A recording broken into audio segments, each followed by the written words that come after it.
Sabres draft coverage presented by Geico. We're getting set for the 2020 draft, which will be unlike any other Marty Biron based on the circumstances with which we're dealing. We've got special draft insider guests coming up. What are you thinking from the Sabres standpoint as Kevin Adams enters into his first draft? Well, obviously, it's a big draft for Kevin Adams. Already some player movements with the Sabres and around the National Hockey League, so there will be some at the draft. But most importantly, Jeremiah Crow, the new director of scouting, he knows that age group really well at the O2. And this is what most of those players being drafted are, O2 birth year. And also, these are players that will be around in 3, maybe 4 or 5 years from now. So it's looking ahead to the future, not so much the immediate next season. Yes, and the other thing that keeps getting iterated by the general manager is there's an eye on the future for sure, but there has to be a focus on getting better right now. So that always opens up the possibility for changes on draft night. As we continue to social distance, we're actually bringing draft experts together this year for the first time. So welcome Mike Morreale of NHL.com, Corey Pronman of The Athletic, and obviously the 8th pick. We've been down this road before, 4th time in 8 years for the Sabres in that position. Gentlemen, give me the 3 best players you think will be available most likely around that 8th pick for Buffalo to choose from. Mike, we'll start with you. Well, thank you for having me, Brian and Morty. It's a pleasure to be on with you guys. I guess we could start with players at 3 different positions I could probably give you. First, how about the youngest goalie in KHL history to record a win, Yaroslav Askarov? Always impacting games. He's a difference maker that loves the challenge of big games. His size, quickness, recovery are exceptional, tracks the play well, holds his position in net, never gives up on a play or loses focus. To me, in my opinion, he's the real deal as far as goaltenders go. How about an American-made defenseman with the pedigree, size, and snarl to have a lasting impact in the NHL? That's Jake Sanderson of the U.S. National Team Development Program Under-18 team. The son of former NHL forward Jeff Sanderson. Size, strength, he goes about 6'1", 185 pounds. A lot of pro skills, makes tape to tape, crisp passes, sees the ice so well. An elite skater, plays against all the top guys, was captain of the U18s this year, defends hard, punishes guys in the corners, will be a top pairing defender for a long time. And then offensively, there are quite a few guys, and I think this is the direction maybe the Sabres should take. I like Anton Lundell, the center from HIFK in Liga, 28 points, 44 games, played over 15 and a half minutes this season. And I also like the opportunity I think there will be to get a good, solid right wing in Alexander Holtz of Djurgården in the Swedish Hockey League. He might be there at 8 as well. Corey? Yeah, I would probably say of those players of that Buffalo will be considering, I would agree that Holtz. As we sit here today, I don't know if both of the top defensemen and Jake Sanderson and Jamie Drysdale are going to be there at 8. It's possible, but my bet would be probably not going to happen. So I think Marco Rossi, the Ottawa 67 center, could be an option there for them at 8. So I think, Rossi and Holtz, I think would be kind of the 2 of the top tier guys, along with Askarov, as Mike mentioned. That could be there. And if you kind of wanted to go a little bit away from that group, in that 8 to 12 range would be the other Ottawa forward, Jack Quinn, and the Portland center, Seth Jarvis. I think that's kind of the pool of options that they'll be looking at the 8th pick. And Marty, the best part about Askarov is he catches right, which means he also catches correctly. No. It's only you, Duffer. There's a right way and a wrong way to do it. And if you do it my way, it's the right way. That's always the way I look at it. Listen, guys, Corey, I'll start with you. Is there a dominant position and that will be going fast and early in the first round? I would say this tends to be a little bit more forward-heavy draft. That's why I think the 2 top defensemen could go rather early in Drysdale and Sanderson. I do think Braden Steiner and King Gooley, the 2 Western League defensemen, have a chance to go in the upper half of the first round. But kind of looking at how the first round looks, I would say this year is definitely more of a scoring, tilted kind of draft class. Yeah, I mean, when you talk about this draft, it isn't deep with superstar talent. I think it's deep with respect to players who are top offensive talents, as Corey mentioned. Maybe a top pair defenseman. We certainly have a number 1 goalie in here. I think it's deep with good centers, probably forward heavy. I think there's players that make this draft quite deep, capable of producing in key areas of the ice. when you start to look at players like that in the draft, that's a reason to be really excited. Last year, 9 Americans went into the first round. The Sabres drafted Ryan Johnson. What other nationality could stand out in the first round? I probably wouldn't say this year is going to be as American heavy as last year. I think Canada's a little bit more dominant in this year's draft class. There's a chance that we could see 3 Germans go in the first round this year. Tim Stützle, as well as Lucas Reichel and John Jason Peterka, which would, I think, be a pretty unprecedented German draft class. That German under-20 team at the World Juniors beat the Czech Republic under-20 team, which was a pretty significant moment for that program. And so that's going to be a pretty exciting moment for German hockey. Yeah, and you look at Sweden too. I think Sweden with Alexander Holtz and Lucas Raymond, 2 players, high-end players that could impact the team in at least 2 to 3 years from now. I like what they have to offer, both of them. So I think Sweden's going to be a good mix. And of course, when you have a Russian goalie going, I know it's we're talking about one player there, but there could be quite a few Russians drafted, maybe late first, early second round. But when you have the top guy as your goaltender, that says a lot about Russia and what they have to offer. It's interesting to see. And, there are some other nationalities in the mix here as well. But I agree with Corey that the U.S. might not have as dominant a showing in the first round of this draft. And we would expect Jake Sanderson to be the top American-born player selected off the board. And based on what you're saying, guys, we should learn not to be surprised come draft day, especially based on what we've seen since 2016. I mean, Pierre-Luc Dubois went a little higher than some were anticipating. Last year, Moritz Seider, some could argue Kotkaniemi as well a couple of years ago to Montreal.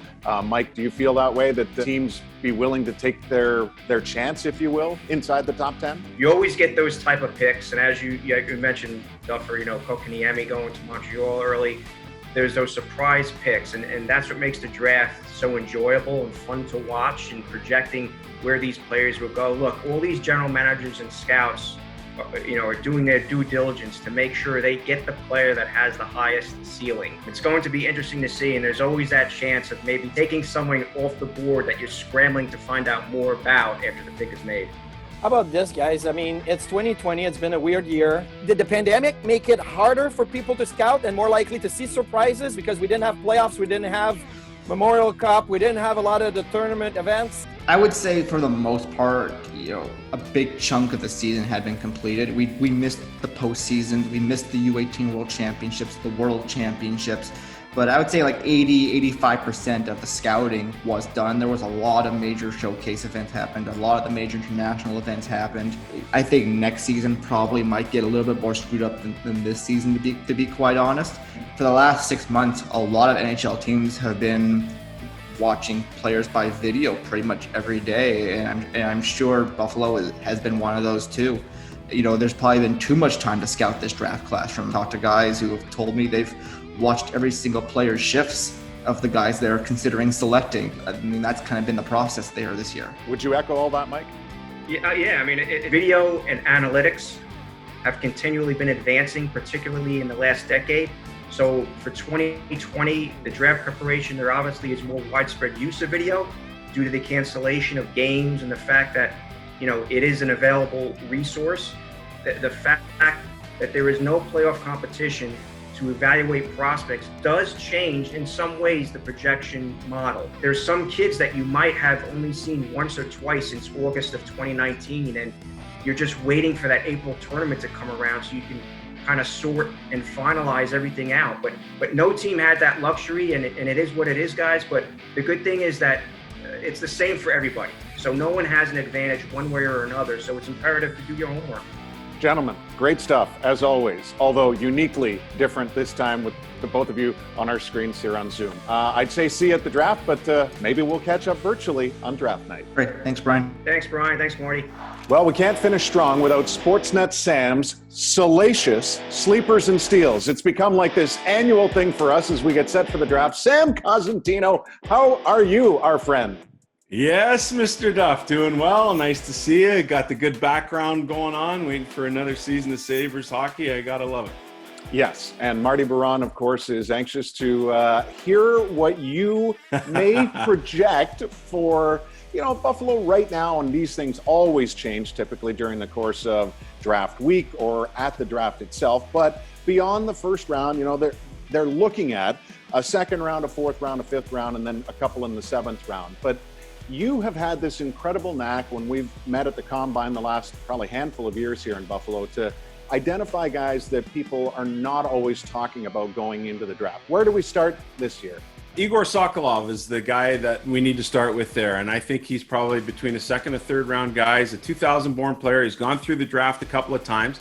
He plays for the Cape Breton Eagles in the Quebec Major Junior Hockey League.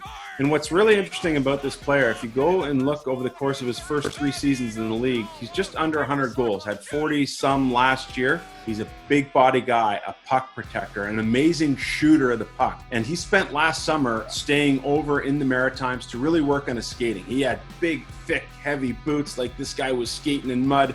Didn't really work out for him, although at that level, because of his strength and his shooting ability, he was still able to score goals.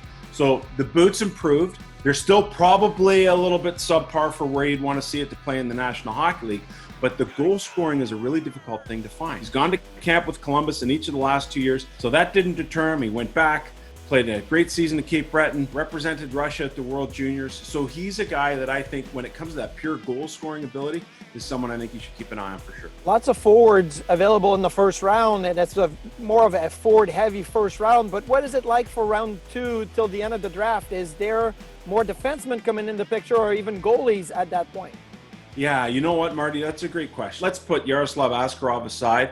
I think we're all comfortable that he's going to go in the top 15, maybe as early as 5. You typically start to see goalies move in round 2 at around that 40 range. And what happens is teams are sitting there, the first goalie goes, and now teams are like, oh, well, you know what? We might have had a forward or a D there. We better get our goalie. They're starting to go. So when we get into round 2, there's a couple of guys that I'd start with. Number 1 would be Nico Dawes of the Guelph Storm. Here's a guy who was on a Memorial Cup team 2 years ago, rededicated himself last summer, lost 20 pounds.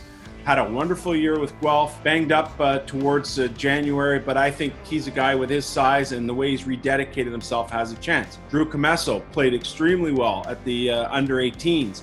He's another guy that I think is really underrated. He'll be a guy in that mix. And another guy that people are talking about, and I'm not necessarily sure would be in the second round, Marty, but Will Cranley of Ottawa. The numbers don't dazzle you, 2.81 goals against a 90 save percentage. But in terms of size, 6'3", 180 pounds, and projecting, which is such a tough thing to do for you guys. I don't know what's wrong with you, why it takes you so long. But anyways, from a projection standpoint, I think Will Cranley is a guy that also is going to be somewhere in that mix, maybe in the next tier of goalies available after that. I really felt like he was staring at us there, Marty, but we're not the ones.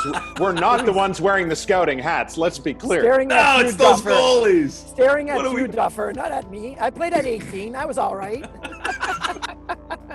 Just all right to be a first-round pick. Yeah. All right, Sam. I know you've got a couple more names on your list. We don't know where these names are going to get picked, but who would you like to see taken off of your list just because you think there's a little something in there? Really interesting guy is a player by the name of James Hardy who plays in Mississauga. And here's a guy who had 34 goals. Can't help but look at the goal scoring, but in the conversation is, well, what else is he going to do for me, this guy? And like a lot of young players, you get into your draft year and you get overwhelmed by the sense of doing one thing really, really well that's going to make you pop, that's going to make you jump. But sometimes that's flawed thinking, because now when you get so focused on points or goals or that one thing that you want to do so well, you forget about the other stuff that makes a successful National Hockey League player.